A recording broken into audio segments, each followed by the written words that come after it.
مریم عمر مایگی دا هرگاه هنر خو به شواز جورا جور با نشاندان مروف بونه بکارینایه.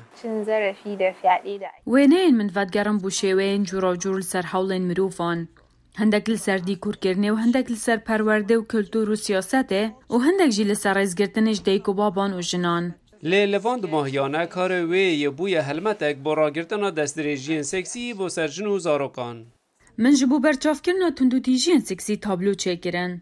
لجبر زده بونا بویرین هاتینا را گهاندن لدست دریجین ترسناک جوانا قطابیه کازانکوی دماکول دیره وانت خواندن دست دریجی لحاته کرن و حاته کشتن. هر وسا گروپه کی دست دریجی لسر کچکه که 12 سالی کر. یانجی دست دریجی لسر زاروکه که 7 وی حاته کرن و اف بویره ودگریته و بو ویوینه.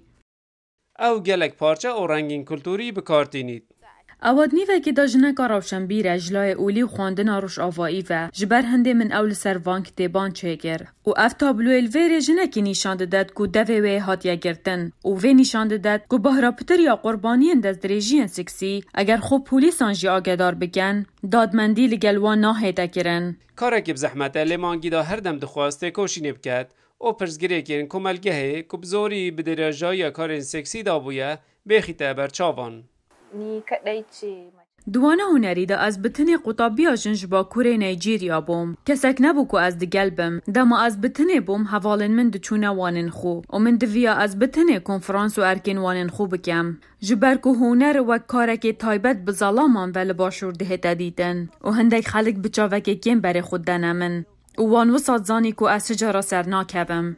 لی او سرکفت او بویا نمونه بو هنرمندن دی. نوکه گلک خلق پیوندیه به من را دکن و روزانه ناماده نیرن و هندک پیوندیه بدهی بابین من دکن دا که کیف خوشیا خوش بر تابلوین من بود در ببرن و هندک جیزارو کند خود این نویره دا که اسوان فیل بکم. او دبیجید او نمونه که زندیه که جند کارن کنترلاجیانا خوب بکن.